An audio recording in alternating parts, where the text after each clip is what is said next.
We take refuge in God from the cursed Satan and seek his protection. In the name of God, the compassionate, the merciful, may the peace and blessings of God be upon Muhammad and his blessed family. Dear brothers, we were talking about the failed couple because they are people who let emotions take the helm of their lives. Emotional temptations usually decide for them. So these people are not going to have a life as a couple filled with love and lasting affection. If they have it at the beginning, later the negative emotions will make it impossible to continue that life as a couple. Today, we are going to look at another emotional factor, a neglect that will lead to the ruin of the couple's life. And all of this is due to a lack of development of emotional intelligence. We have told you that through emotional intelligence, you have learned how to control yourself and your emotions and direct your emotions towards your goals. Control others and their emotions and direct them towards your purposes. One of them is anger. Many times when we are irritated, we want to release our anger through words. It is an emotion. When we are angry, we want to shout, and the first person we encounter and can easily shout at is our partner. Who are the men going to turn to when they have a problem or annoyance? And who can they shout at? Their wives. And who can women complain to and shout at? Their husbands. So she has had problems with her sister, has had issues in her business, at work, and at university, and now she returns home now that she has her partner. The first spark of a problem, the first thing that can be misinterpreted, is like fire reaching dynamite. It leads to total explosion. Then comes the fight, shouting, and it can even escalate to very strong disputes and disrespect. That irritation you have, the anger you have, reaches the mouth. The anger, the fire.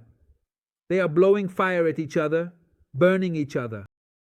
So this is due to a lack of emotional education, the lack of development of emotional intelligence. A person who has learned to control themselves already knows that when there is anger, it is a fire that needs to be extinguished. Every time you speak, every time you start to fight, you are adding more fuel to the fire, causing the fire to spread from within to the outside and burn all the loved ones around you. So the person, after they come to their senses and see what they have done, feels regret and asks for forgiveness, saying, I couldn't control myself. I'm asking for your forgiveness. Why are you asking for forgiveness now? Because you have definitely let your anger and your emotion truly loose. We must learn that Islamic teachings tell us that when you are irritated and feel anger, you should change your state. If you are sitting, stand up. If you are in a room, go outside. Take a deep breath. Drink some water, eat something, think about something else. Distract yourself from what is currently irritating you. Calm down. And then think about how to solve the problem. Meanwhile, in a house there is fire and the house cannot be fixed. We need to put out the fire and then go see how to fix the house. Then, meanwhile there is fire. What you bring into that house will either get burned or will become dirty from the smoke. So we have a very strong problem. When we are angry, we talk, fight, shout, and then when we are calm, we fall silent because we are still angry and we are not going to talk. Islamic intellectual norms indeed teach you the opposite. How so? When you are irritated, when you have anger, now is the time to be quiet. Shut your mouth, close your mouth, go, take a shower, go to sleep, go eat something. Now is not the right time to start talking and dialoguing with your wife, with your husband. No, none of that. Be quiet, brother. Be quiet, sister. It is the fire you are throwing that burns everyone. With one word, you will burn all the love deposited in that family core. Words can sometimes hurt much more than an action. A slap may cause pain, but after several hours it fades away. But sometimes a harsh word. For example, a woman throws out a strong word and says to the man, "You are a weak man. You are a man who is not worth it. I regret marrying you." She doesn't realize how much that hurts the man. Or the man tells the ugly woman, "I don't like you. I like that other one more. I made a mistake in choosing you. I didn't know you were so ugly on the outside and on the inside." Strong, heavy words that break the heart. And the wound of the heart does not heal so quickly. Sometimes it will remain for years upon years. And what it will leave you with is a stain of bitterness, resentment, and anger. And someday that will open up again and explode, and it will come to burn your life. So they cannot feel love again. Return to affection, a life stained, I would say, stained by the curse of Satan.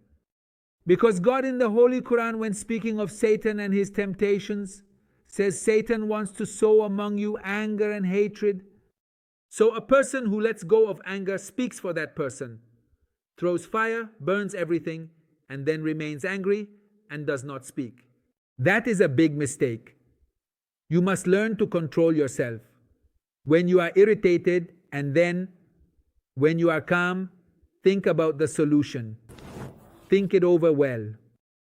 If you are looking at that situation from the outside, how can you solve that problem? Not all the blame is always on my partner.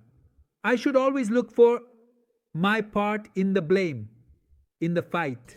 Thus, by being a sincere and fair person, you will make your partner also accept their part, their fault. This is how we can resolve family problems.